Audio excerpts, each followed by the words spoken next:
ইসরায়েলের গুন্ডা বাহিনীরা যেইভাবে মুসলমানদেরকে মারতেছে, আমরা বিশ্বের মুসলমান একটা দেহের মতো, আমরা সবাই ঐক্যবদ্ধ হওয়া লাগবে।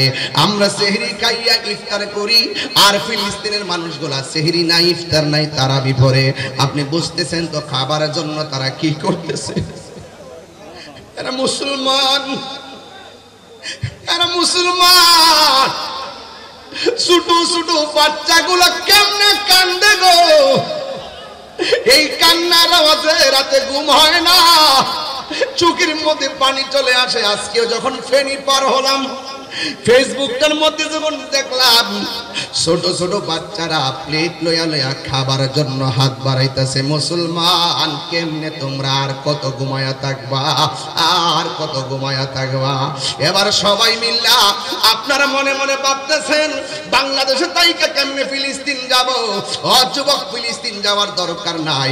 আমি চ্যালেঞ্জ করে বলতে পারি, এই রমজান মাসে যদি কেউ ঘরের মধ্যে বৈশা তাহাজ্জুদের নামাজটা পইরা পইরা আমার আল্লাহর কাছে ফিলিস্তিনবাসীর জন্য দোয়া করো, আর আল্লাহকে যদি আমরা এইভাবে বলি, আল্লাহ ও আল্লাহ গো, তোমার খানে কাবা যেমনে ধ্বংস করতে আসছিল আব্রাহার বাদশা, হস্তি বাহিনী যখন নিয়ে আইছিল, তখন কিন্তু ওই কাবা ঘরের চত্বরে যেই মুসলমানরা ছিল, যেই মানুষগুলা ছিল, তারা আল্লাহর কাছে দোয়া করছিল, আল্লাহ আপনার ঘর আপনি রক্ষা করেন। আপনি কিন্তু আবাবিল পাখি পাঠাইয়া ওই ঘরটা রক্ষা করেছেন। আমার তো মনে হয় এই চট্টগ্রামের মানুষ তাহাজ্জুদের নামাজ পড়িয়া যদি আমার আল্লাহরে ডাক দিয়া কোন, আল্লাহ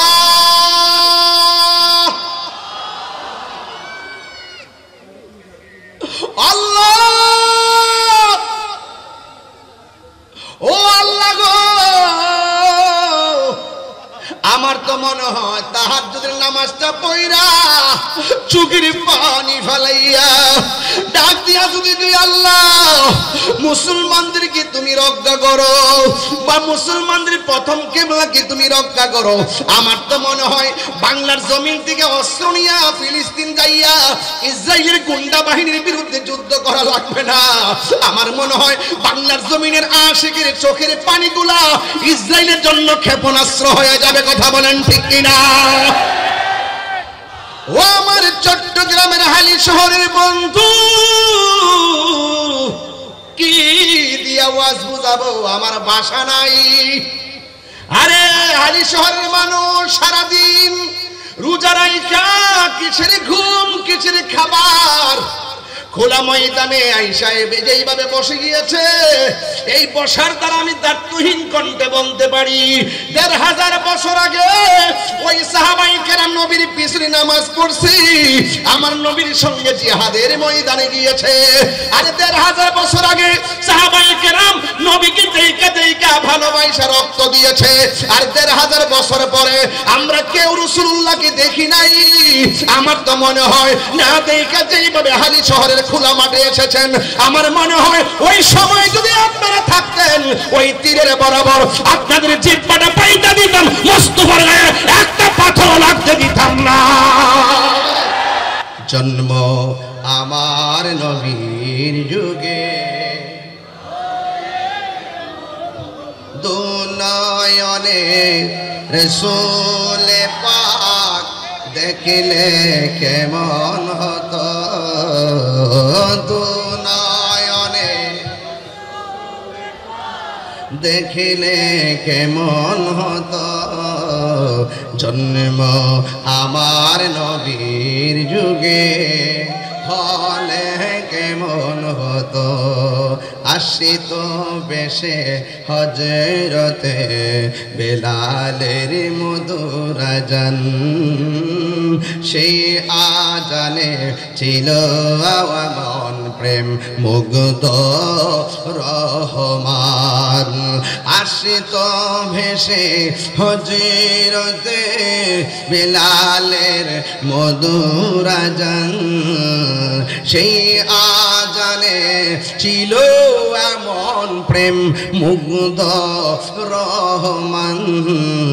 দয়াল নবীর পিছে নামাজ পড়লে কেমন হতো, জন্ম আমার নবীর যুগে হলে কেমন হতো, পড়ছি আমি নাতে রাসূল পাশে নূরের নবী।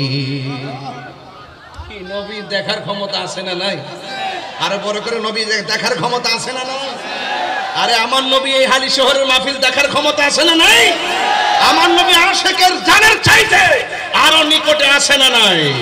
পড়ছি আমি নাতে রাসূল পাশে নূরের নবী, নাতে রাসূল শোনে নবী দিলেন মুচকি হাসি। জোরে কোন আল্লাহু আকবার। হায় রে ও আমার যুবক কেমনে আছে জানুনি? কয় কিভাবে? কয় জালালউদ্দিন সৈয়দীর চোখ লাগাও বুঝবা কিভাবে। জালালউদ্দিন সৈয়দী রহমাতুল্লাহ আলাইহির চোখ লাগাও, সিদ্দিক আকবরের চোখ চশমা লাগাও, তাইলে বুঝবে রাসূল আমাদের জানের চাইতে আরো কত নিকটে হাজির ও নাজির। আবু জাহেলের চশমা লাগাইলে নবী দেখা যায় না, আবু বকরের চশমা লাগাইলে রাসূল ভাঙ্গা করে থেকেও নবী দেখা যায়। কথা বলেন ঠিক কিনা? ওই নবী আমরা দেখতে চাই কি চাই না? ও যুবক আমি বলছিলাম আল্লাহ রাব্বুল আলামিন কোরআনের মধ্যে বলে দিয়েছেন, যারা তোমাদের সাথে যুদ্ধ বাঁধায় তাদের সঙ্গে যুদ্ধ করো, তবে তোমরা কখনো সীমা লঙ্ঘন করো না, জীবনে কোনোদিন সীমা লঙ্ঘন করো না। হ্যাঁ যুবকের দল, আমার মনে হয় যেই সময়টা আসছে সুন্নিরা আর ভাগ থাকার সময় নাই। কথা বলেন ঠিক কিনা?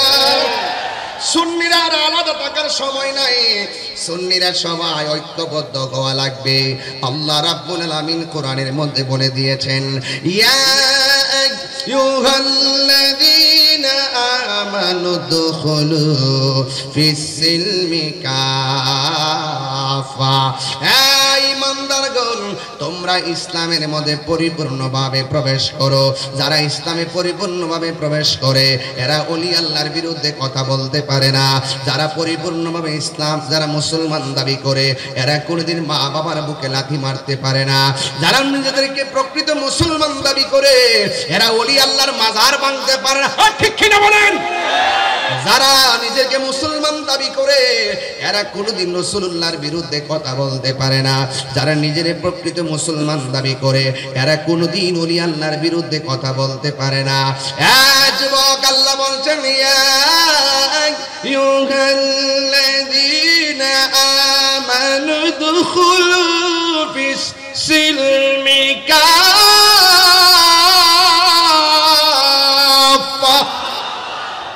আল্লাহ রাব্বুল আলামিন বলেন, হে ইমানদারগণ তোমরা ইসলামের মধ্যে পরিপূর্ণভাবে প্রবেশ করো। এই জন্যই তো নবীর সাহাবায়ে কেরাম এই রমজান মাসেও তারা ঘরে বসে থাকে নাই, রোজা রাইখাও যুদ্ধের ময়দানে চলে গেছে। ও বন্ধু, যারা যুদ্ধের ময়দানে চলে যায় মনে রাখবেন এরা শাহাদাতের তামান্নায় পাগল হয়ে যায়। আপনারা জবান খুলে বলেন শাহাদাতের মর্যাদা কম না বেশি? ও বন্ধু, সাহাবায়ে কেরামকে যখন আমার নবী ডাক দিলেন, সাহাবীরা রে, ও সাহাবীরা, মদিনার রাষ্ট্রের অর্থনীতিকে ধ্বংস করতে চায়, রাজনৈতিক শক্তিকে ধ্বংস করতে চায়, ধর্মীয় শক্তিকে ধ্বংস করতে চায়। ঘরে বসে থাকলে চলবে না, যুদ্ধের ময়দানে যাওয়া লাগবে। ও যুবকের দল, এই মুহূর্তে যদি একটা তালিকা করা হয় আমরা ফিলিস্তিন যেতে রাজি আছি না নাই? হাত, অনেকের হাত ওঠে নাই, কিন্তু কে রাজি আছেন হাত তুলে দেখাবেন নিশ্চয়। যদি এই মুহূর্তে ফিলিস্তিন যাওয়ার প্রয়োজন হয় নামের তালিকা করে নামটা লিখে ফেলবেন। কারণ এমন একটা সময় চলতেছে রাতের বেলা সেহরি খাইতে পারি না, ইফতারের সময় মুখে ইফতার ঢুকে না। কারণ ফিলিস্তিনের পরিস্থিতিটা বেশি ভালো না রে। ইসরায়েলের গুন্ডা বাহিনীরা যেইভাবে মুসলমানদেরকে মারতেছে, আমরা বিশ্বের মুসলমান একটা দেহের মতো, আমরা সবাই ঐক্যবদ্ধ হওয়া লাগবে। আমরা সেহরি খাইয়া ইফতার করি, আর ফিলিস্তিনের মানুষগুলা সেহরি নাই, ইফতার নাই, তারা বিপরে। আপনি বুঝতেছেন তো খাবারের জন্য তারা কি করতেছে? এরা মুসলমান, এরা মুসলমান। ছোট ছোট বাচ্চাগুলো কেমনে কান্দে গো, এই কান্নার আওয়াজে রাতে ঘুম হয় না, চোখের মধ্যে পানি চলে আসে। আজকেও যখন ফেনী পার হলাম, ফেসবুকটার মধ্যে যখন দেখলাম ছোট ছোট বাচ্চারা প্লেট লইয়া লইয়া খাবার জন্য হাত বাড়াইতেছে। মুসলমান, কেমনে তোমরা আর কত ঘুমায়া থাকবা, আর কত ঘুমায়া থাকবা? এবার সবাই মিল্লা আপনারা মনে মনে ভাবতেছেন বাংলাদেশে তাইকা কেমনে ফিলিস্তিন যাব। যুবক, ফিলিস্তিন যাওয়ার দরকার নাই। আমি চ্যালেঞ্জ করে বলতে পারি, এই রমজান মাসে যদি কেউ ঘরের মধ্যে বৈশা তাহাজ্জুদের নামাজটা পইরা পইরা আমার আল্লাহর কাছে ফিলিস্তিনবাসীর জন্য দোয়া করো। আর আল্লাহকে যদি আমরা এইভাবে বলি, আল্লাহ, ও আল্লাহ গো, তোমার খানে কাবা যেমনে ধ্বংস করতে আসছিল আব্রাহার বাদশাহ, হস্তি বাহিনী যখন নিয়ে আইছিল, তখন কিন্তু ওই কাবাগরের চত্বরে যেই মুসলমানরা ছিল, যেই মানুষগুলা ছিল, তারা আল্লাহর কাছে দোয়া করছিল, আল্লাহ আপনার ঘর আপনি রক্ষা করেন। আপনি কিন্তু আবাবিল পাখি পাঠাইয়া ওই ঘরটা রক্ষা করেছেন। আমার তো মনে হয় এই চট্টগ্রামের মানুষ তাহাজ্জুদের নামাজ পড়িয়া যদি আমার আল্লাহরে ডাক দিয়া কোন, আল্লাহ,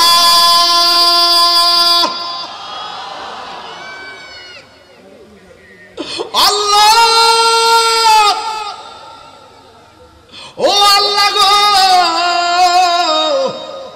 আমার তো মনে হয় তাহাজ্জুদের নামাজটা পড়া চোখের পানি ফেলাইয়া ডাক দিয়া যদি তুই আল্লাহ মুসলমানদেরকে তুমি রক্ষা করো, বা মুসলমানদের প্রথম কিবলাকে তুমি রক্ষা করো, আমার তো মনে হয় বাংলার জমিন থেকে অস্ত্র নিয়া ফিলিস্তিন যাইয়া ইসরায়েলের গুন্ডা বাহিনীর বিরুদ্ধে যুদ্ধ করা লাগবে না।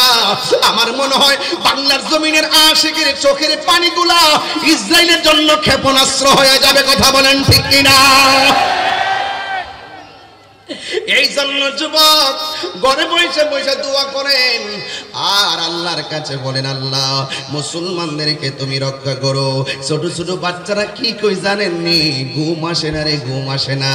ছোট ছোট বাচ্চাগুলা বলতেছে, বোমা খাইয়া গ্রেনেডের হামলায় পইরা বাপকে হারাইয়া রক্তাক্ত শরীর নিয়া ওই ছোট ছোট বাচ্চাগুলো আমার আল্লাহরে ডাক দিয়ে কই, আল্লাহ, ও আল্লাহ, দুনিয়ায় বিচার দেওয়ার জায়গা দেখতেছি না গো, আল্লাহ তুমি আমাদেরকে রক্ষা করো।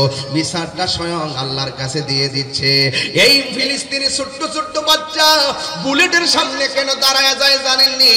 ওরা ডাক দিয়া কয়, ইসরায়েলের গুন্ডা বাহিনী, শোন শোন, আমাদেরকে যা মারতে পারিস মারতে থাক, কিন্তু একটা কথা মনে রাখিস, কিয়ামত পর্যন্ত আমরা রক্ত দিতেই থাকবো।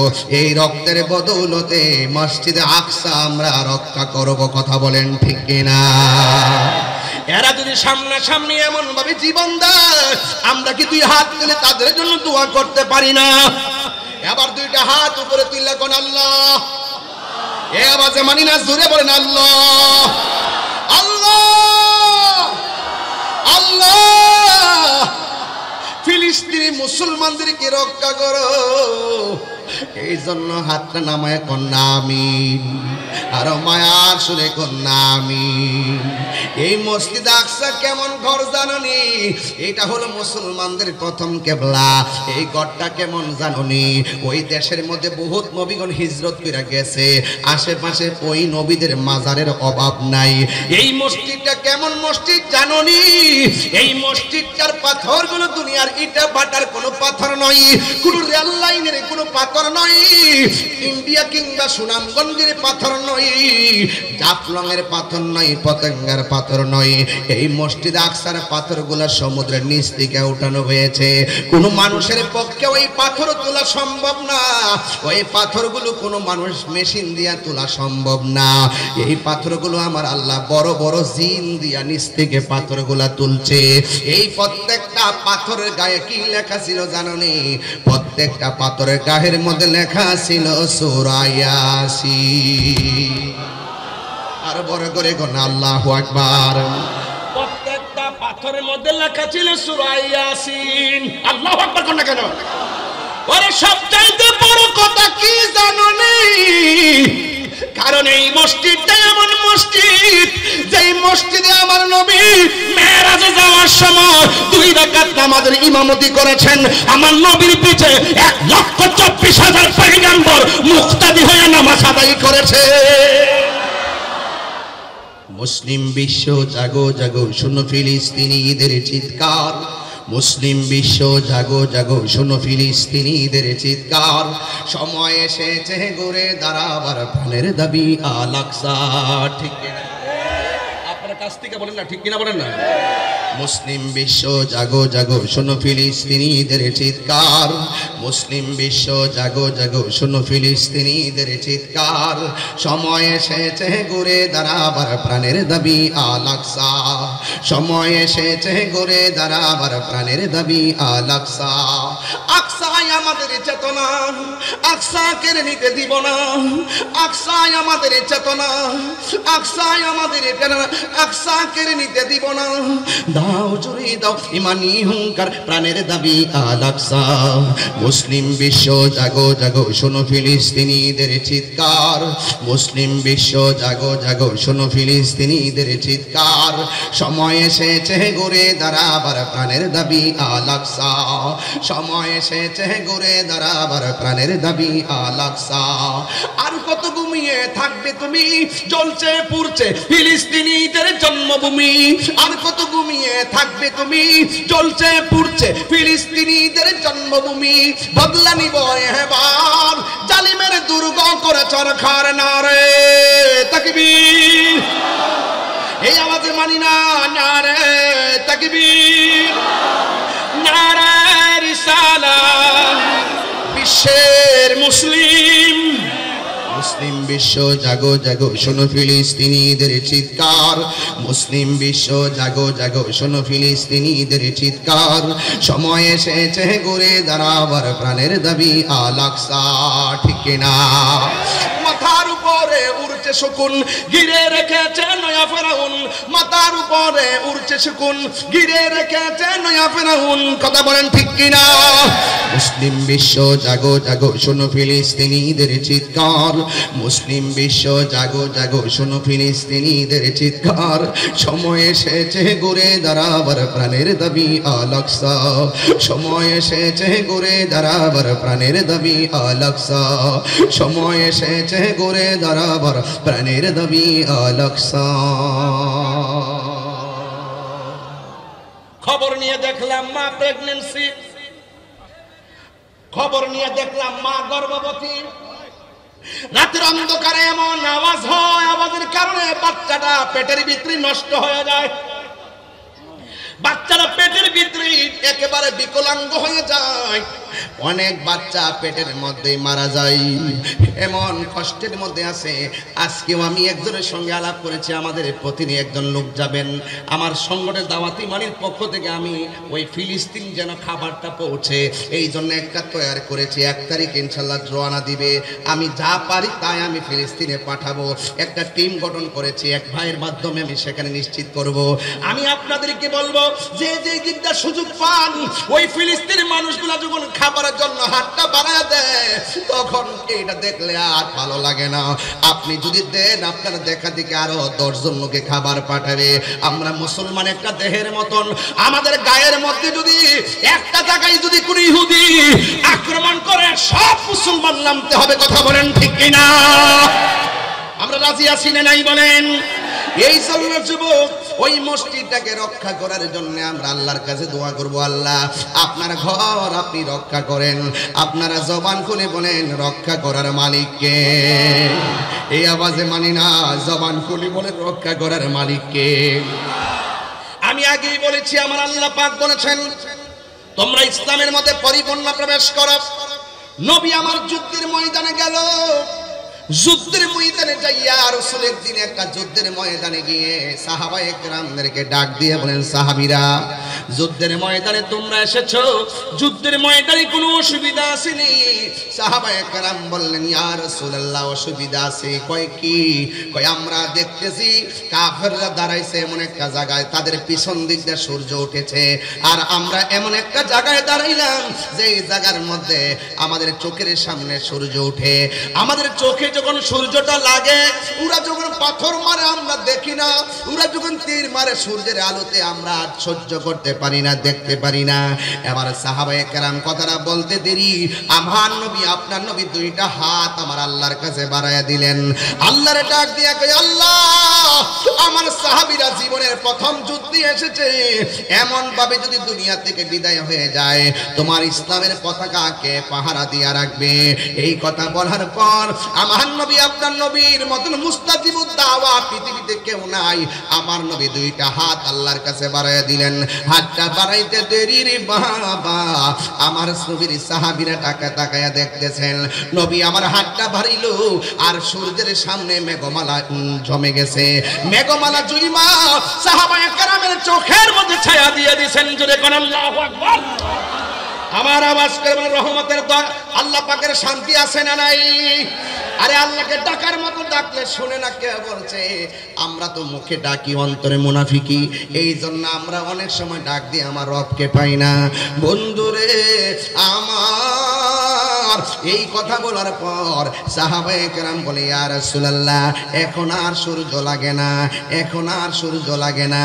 এবার সাহাবায়ে কেরাম যুদ্ধ করতেছেন। একটু পরে আমার নবী আয়েশা ডাক দিয়া বলে, এ সাহাবীরা, তোমাদের আর যুদ্ধ করতে অসুবিধা আসেনি? সাহাবায়ে কেরাম বললেন, ইয়া রাসূলুল্লাহ, সমস্যা ছিল না, একটা সমস্যা নতুন দেখা দিয়েছে। কয় কি সমস্যা? কয় কাফেররা দাঁড়াইছে শক্ত জায়গায়, আর আমরা দাঁড়াইছি বালু মাটিতে। আমি আমার আম্মারে নিয়ে ওই জায়গাটা শরীরে দেখে আসছি, কাফেররা কোথায় দাঁড়াইছিল, মুসলমানরা কোথায় দাঁড়াইছিল। একটা সুন্দর মিনার আছে, ওই মিনারের ভিতরে ওই যুদ্ধে যতটা সাহাবী শহীদ হয়েছে সবার নামের তালিকা লেখা আছে। আর একটা জায়গা আছে সাদা, ওই জায়গাটাও আমি দেখে এসেছি। ওই জায়গার মধ্যে আমার আল্লাহ মুসলমানকে সহযোগিতা করার জন্য আসমানি ফেরেশতা পাঠায়া দিয়েছে। আর বড় করে বলেন না সুবহানাল্লাহ। আমার নবী ডাক দিয়া বলে, সাহাবীরা, আর কোন সমস্যা আসেনি? ওই সাহাবীরা বলে, ইয়া রাসূলুল্লাহ, ইয়া হাবিবাল্লাহ, ওরা দাঁড়াইছে শক্ত মাটিতে, আমরা দাঁড়াইছি বালু মাটিতে। ওরা যখন ঘোড়া নিয়ে দূর দেয় বালু উঠে না, আর আমরা যখন ঘোড়া নিয়ে দূর দেই ঘোড়ার পায়ের কারণে বালু উঠে। বালুর কারণে আমরা তীর দেখি না, বালুর কারণে আমরা কাফেরদের পাথর দেখি না। চোখের সামনে অনেকগুলো সাহাবী শহীদ হয়ে গেছে। এখন এইভাবে শহীদ হয়ে গেলে দিনের পতাকা তুলবো কেমনে? এই কথা বলার পর আমার নবী আমার আল্লাহর কাছে দুইটা হাত বাড়ায় দিয়েছেন। আল্লাহর কাছে দুইটা হাত বাড়ায় কয়, আল্লাহ, আমি নবীর সাহাবীরা এরা দুলাবালির কারণে তীরের আঘাত দেখে না, একের পর এক শহীদ হইয়া যাইতেছে। আল্লাহ রাব্বুল আলামিন কোরআনের মধ্যে বলে দিয়েছেন, ওয়ালাকাদ নাসারাকুমুল্লাহু বিবাদরিন ওয়া আনতুম আযিল্লাহ। আল্লাহ যে সাহায্য করেছেন, আমরা যে বিপদের মধ্যে ছিলাম আল্লাহ সাহায্য করেছেন, বয়ান করেছেন। আল্লাহর হাবিব যখন আমার আল্লাহর কাছে দুইটা হাত বাড়ায়া দিছে, তখন আমার আল্লাহ রাব্বুল আলামিন আসমান থেকে মুষলধারে বৃষ্টি নামাইয়া বালুর জায়গাটারে শক্ত বানাইছে, আর শক্ত জায়গাটারে পিচ্ছিল বানাইয়া দিছে। কাফেররা ষড়যন্ত্র কইরা এমন একটা জায়গা বাছাই করছিল যে জায়গার পিছন দিক দিয়ে সূর্য ওঠে, আমার আল্লাহ ছায়া বানাইয়া দিছে। এমন একটা জায়গা বাছাই করছিল যে জায়গাটা শক্ত জায়গা, আমার আল্লাহ বৃষ্টি দিয়া জায়গাটারে পিছলা বানাইয়া দিছে। এই জন্য আমি প্রায় মাহফিলের মধ্যে বলি, ওয়ামাকারু ওয়ামাকারাল্লাহ ওয়াল্লাহু খায়রুল মাকিরিন।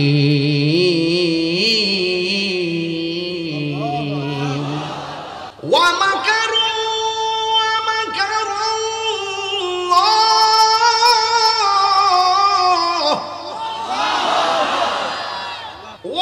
ওয়াল্লাহু খায়রুল মা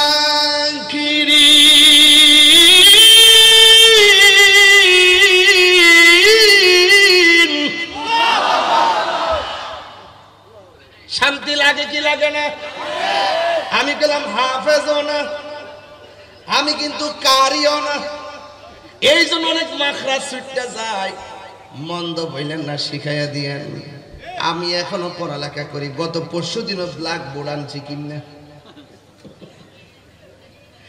এখনো আমি লেখাপড়া করি। ঘরের মধ্যে ব্ল্যাক বোর্ড আনছি। আমার পোলারে মায়ারে নিজে নিজে পড়ামু, এই জন্য যাই নিজে যাই মার্কেটে কিনে আনছি। মারা বাবা, বাচ্চাদেরকে নিজে নিজে পড়াইবেন। উস্তাদের পড়া প্রাইভেট পড়ালেখা আমার কেন, মাতৃকুলই শিশুদের পাঠশালা। ছোট্ট বাচ্চাদের সবচাইতে বড় শিক্ষা হলো ঘরের ভিতরে কথা বলে। আর মোবাইলে পড়ে থাকলে শেষ। সবচাইতে বড় সমস্যা বাচ্চার মা মোবাইল না দিলে বলে খায় না, না খাইলে না খাইব, প্রয়োজন আধা ঘন্টা পরে খাইব। বাচ্চাকে ছোটবেলা থেকেই বুঝাইতে হবে, ছোটবেলা থেকে কোরআন পড়াইতে হবে, ছোটবেলা থেকে জিহাদের গল্প শোনাইতে হবে। এই বাচ্চা মায়ের মুখ থেকে যা শুনবে, বড় হওয়ার পরে সেই প্রভাব, সেই তাসির তার হৃদয়ে থাকবে। মাতৃকুল শিশুদের পাঠশালা। একটা মা হলো সন্তানের ম্যাজিস্ট্রেট। কথা বলেন, বেঁচে থাকার মতন বাঁচেন, কাপুরুষের মতো নয়, বীরের মতো বাঁচেন, বুবার মতো নয়। কথা বলেন ঠিক কিনা? আমরা দেশের কিছু মৌলবীরা লোভে পড়ছে, লোভে গ্রেপস অল লস অল, অতি লোভে তাতি নষ্ট। দেখবেন যেদিন থেকে মাজার আক্রমণ করছে সেদিন থেকে বলছি গজব আসতেছে। কথা বলেন ঠিক না বেটে? আমরা নবীজিকে ভালোবাসি 99% নাকি 100%? কারা কারা 100% ভালোবাসেন? এখন আকীদাটা ক্লিয়ার করেন। বাহ, কই থেকে আইলেন আপনারা? আওয়াজ করে কোন নবী মাহফিল দেখার ক্ষমতা আছে না নাই? এদিকে আওয়াজ দিছে না, জোরে কও। নবী এই হালি শহরের মাহফিল দেখার ক্ষমতা আছে না নাই? আমার নবী দেখার ক্ষমতা আছে না নাই? আমার নবী কবরের সশরীরে থাকার ক্ষমতা আছে না নাই? আমার নবী হাসরের মাঠে সুপারিশ করার ক্ষমতা আছে না নাই? যারা মানে তারা মুমিন, যারা মানে না তারা ডাব্লিউ। কথা কোন ঠিক না বেটি? এদের সাথে আহলে সুন্নাত ওয়াল জামাতের কোনো সম্পর্ক আছে? সম্পর্ক এই কথাগুলো কেউ বলতে চায় না। আরে ভাই, রাসূলুল্লাহ শান শুনলে আপনার এত অ্যালার্জি হয় কেন? আপনারা দেখছি যে বহুত অন্য দুনিয়ার ওয়াজ করেন, আগে দেখছি যে কিছু হইলে মাঠে নেমে গেছেন। এই যে রাখাল রাহা কত বড় আল্লাহর সামনে কটূক্তি করলো, কোনো মৌলবী মাঠে নামছে না। 8 বছরের বাচ্চা দর্শিত হইলো, কোনো মৌলবী মাঠে নামছে না। আরে কথা কন না কেন? এখন ইসরায়েল এত বড় আগ্রাসন চালাইছে, ওই মৌলবীর মাঠে নাই। তার মানে বোঝা গেল ডালমি কুচ কালা হে। চেয়ার চেয়ার চেয়ার পাইলে সব শেষ। সুন্নিরা চেয়ারের পাগল না, সুন্নিরা ক্ষমতার পাগল না, সুন্নিরা মদিনাওয়ালার পাগল। সুন্নিরা লাল চক্ষুকে ভয় পায় না, সুন্নিদের চোখের মধ্যে আছে মদিনাওয়ালার সবুজ গম্বুজের দৃশ্য।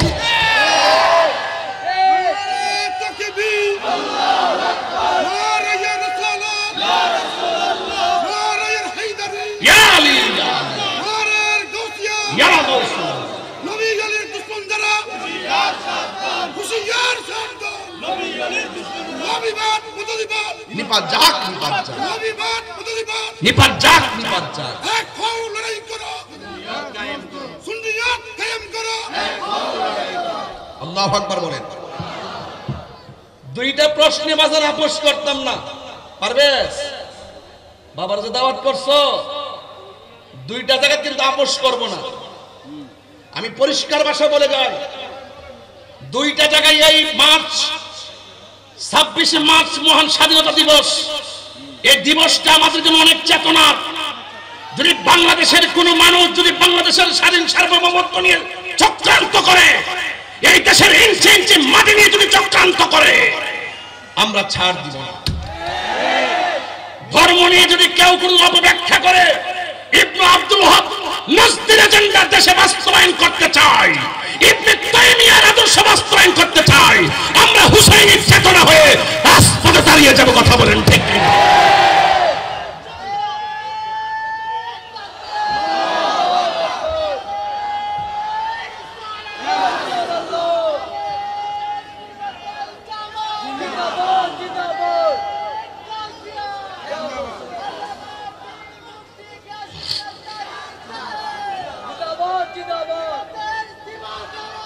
সবাইকে আমার প্রতি রাগ করতেছেন? সবাইকে আমার প্রতি রাগ করতেছেন? এই কথাগুলো না বললে পাবেন কোথায়? শুধু পারি না আপনারা যুবকদের কারণে, আপনারা কোনো না কোনো দলে ঢুকেছেন। এখনো কি বোঝার বাকি আছে? সারা বছর যে চিল্লাইলাম যে আপনারা এক থাকেন, সুন্নিরা সবে এক হন। আমরা কার সাথে যাব, কার সাথে চলবো পরে সিদ্ধান্ত দিব। আমরা যদি এক হয়ে একটা জায়গায় থাকতে পারি, সব আমরা পিছনে ঘুরবে। আর আমরা যদি এক ঘরে মানুষ পাঁচটা পাবে, পাঁচ দিকে জায়গা, তাইলে আমরা দুর্বল হয়ে যাই। আপনারা কি এখনো বোঝেন না যে ধর্মের নামে অধর্মের চর্চা চলতেছে, ধর্মের নামে অপব্যাখ্যা চলতেছে, দেশ নিয়ে ষড়যন্ত্র চলছে? এই ষড়যন্ত্র আমরা বরদাস্ত করব না। ইঞ্চি ইঞ্চি মাটি নিয়ে ষড়যন্ত্র হলেও বরদাস্ত করব না ইনশাআল্লাহ। হঠাৎ করে দিয়ে আসতে গেল, আমি তো মনে হচ্ছি বুঝি স্বাধীনতা বিরোধী অপশক্তি আইছে।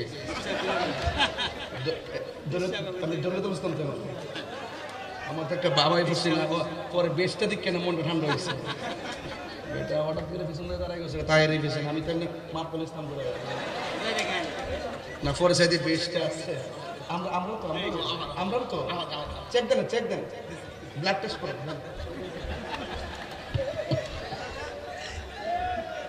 আপনারা কি আমার প্রতি রাগ করতেছেন?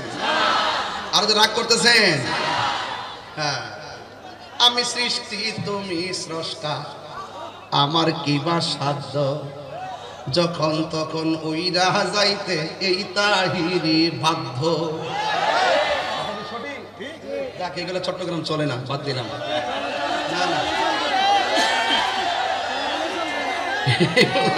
এগুলো চট্টগ্রামে চলে না, চলে তো? আপনি কি সারা জীবন পৃথিবীতে থাকবেন? আমি যে সান্না টান দিচ্ছি এটার অর্থ বুঝতে হবে না? আমি সৃষ্টি তুমি স্রষ্টা, আমার কি বা সাধ্য, যখন তখন উইরা যাইতে হালি শহরবাসী বাধ্য। ঠিক কিনা? সক্ষমতার প্রতিপাদ্য হর হামেশা গাই, আল্লাহ রাইত হইলে ডরাই, রাত পোহাইলে সব কিছু শুধু বুইলা যায়। ঠিক কিনা? রাত্রে খুব ডরায়, ডলার হইলে কালার পাল্টায়, সামনে আসলে খুব ভালো মানুষ, আর গোপনে গোপনে চলতেছে বাণিজ্য, বাংলা বাণিজ্য চলতেছে, পথ বাণিজ্য চলতেছে, সব দেখতেছি। দিন শেষে পরিষ্কার, দিন শেষে সব পরিষ্কার হয়ে যাচ্ছে। সুন্নিরা টাকার কাছে ইমান বিক্রি করে দন্তান্ন আকার, দন্তান্ন আকার। সব কি এক থাকবেন ইনশাল্লাহ? কারা কারা এক থাকবেন একটু হাত তুলে না দেখি, একটু নারায়ে তাকবীর।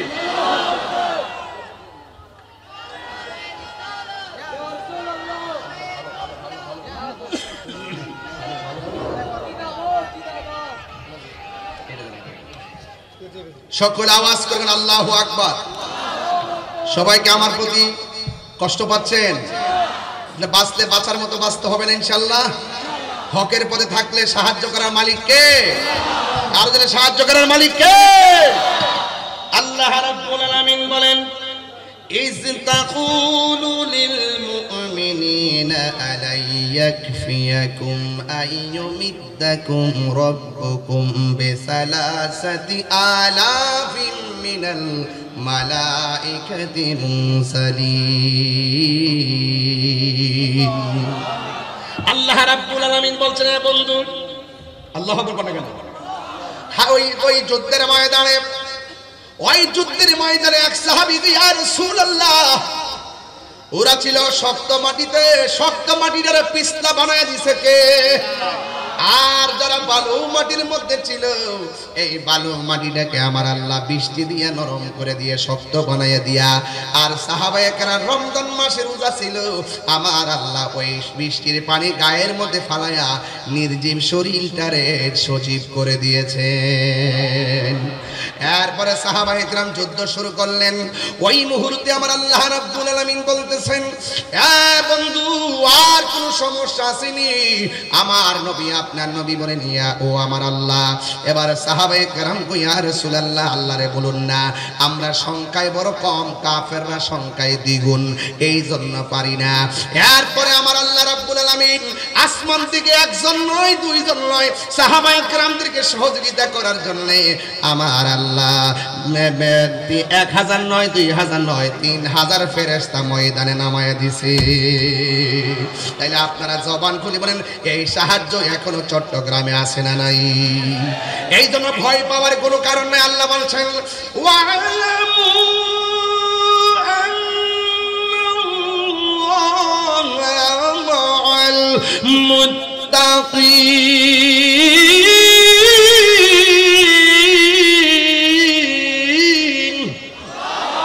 তোমরা জেনে রাখো যার কেউ নাই তার কে আছে। এই জন্য আমার আল্লাহ রাব্বুল আলামিন 3000 ফেরেশতা নামাইছেন। কাফেররা যখন কূপ দেয় তলোয়ার দিয়া দেওয়ার আগে কাফেরের কল্লা পড়ে যায়, তার মানে বোঝা গেল আল্লাহর খেলা শুরু হয়ে গেছে। আল্লাহ ছাড় দেয় কিন্তু ছেড়ে দেয় না। ওয়া হুয়াল গাফুরুল ওয়াদুদুল আরশিল মাজিদ। তিনি প্রেমময়, তিনি ক্ষমাশীল। He is the forgiving and loving. তিনি প্রেমময়, ক্ষমাশীল। ইন্না বাতশা রাব্বিকা লাশাদীদ। নিশ্চয় আমার আল্লাহর ধরা অনেক শক্ত। এবারে কাফেরদেরকে অ্যাকশন শুরু হয়ে গেল। এবার অ্যাকশনে এমন অ্যাকশন কাফেররা শেষ হয়ে গেল। 70 জন নিহত হয়ে গেল, 70 জন বন্দী হয়ে গেল। আর আমার নবী আপনার নবীর সাহাবী একজনের নাম হলো হযরতে কাতাদা। ওই কাতাদা রাদিয়াল্লাহু তাআলা আনহু আমার নবীর কাছে আসলেন। আয়েশা ডাক দিয়া কয় নবী গো,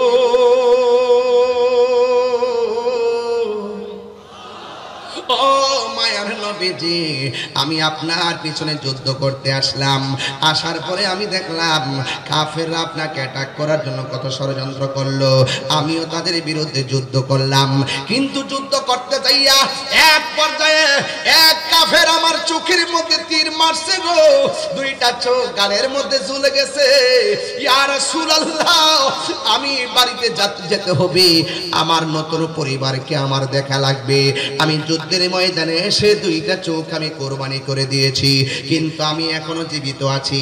তবে আমি জানতে চাই ইয়া রাসূলুল্লাহ, আমি হয়তো যদি বেঁচে থাকি কোনোদিন তো আপনাকে চোখকে আমি দেখতে পারবো না। মেহেরবানি করে যদি আমার 2টা চোখ আপনি ভালো করে দেন, যদি 2টা চোখ আপনি আমার ভালো করে দেন। আপনারা জবান খুলে কোন ভালো করার মালিক কে? এরপরে সাহাবীরা বলে ইয়া রাসূলুল্লাহ আপনি ভালো করে দেন। সাহাবায়ে কেরাম কি শিরিক বুঝতো না? সাহাবায়ে কেরাম শিরিক বুঝতো না। আরে আপনির গোষ্ঠী, তোমরা যেটাকে শিরিক বলো আমরা সেটাকে পীরিত বলি। শিরিকও বোঝে না, পীরিতও বোঝে না। ওরা আমরা বলতেছে আমরা নাকি মাজারে গিয়া আল্লাহর ওলিরে আল্লাহ মনে করি। আমাদেরকে মিথ্যা অপবাদ দেয়, দিয়া পাবলিকের কাছে আমাদেরকে একটা কালার বানায় রাখে। এই জন্য আপনার সবাই ঐক্যবদ্ধ হওয়া লাগবে। এই সমস্ত অপশক্তির বিরুদ্ধে রুখে দাঁড়াতে হবে। ওই সাহাবী আয়েশা কয় ইয়া রাসূলুল্লাহ, নবী গো, আমার 2টা চোখ গালের উপরে ঝুলে গেছে, মেহেরবানি করে আপনি ভালো করে দেন। এবার ওই মুহূর্তে আমার নবী আপনার নবী ডাক দিয়ে সাহাবী, কাতাদা, আমি তোমার চোখ ভালো করব, কিন্তু করার আগে আমি তোমার কাছে জানতে চাই তুমি কি জান্নাত চাও নাকি চোখ চাও? আমাদেরকে রাসূল প্রশ্ন করলে আমরা বলতাম আমরা জান্নাত চাই, কিন্তু এই সাহাবী এমন সাহাবী যে সাহাবী ডাক দিয়ে কয় ইয়া রাসূলুল্লাহ, আমার জান্নাত লাগবে না, আমার চোখ চাই। এবার আমার নবী আপনার নবী নিজের থুতু মুবারকটা আঙ্গুল মুবারকের মধ্যে লাগাইয়া 2টা চোখের পাশে পাশে এমন ভাবে সুপার গুলো ঘামের মতো লাগাইয়া এই ঝুলন্ত চোখটাকে হাত মুবারক দিয়া ধই, আল্লাহু আকবার না কেন, এমন ভাবে হাত মুবারকটা দইরা 2টা জ্বলন্ত চোখের গুড়ার মধ্যে লাগাইছে। আর আমার নবী ডাক দিয়া কয় সাহাবী রে,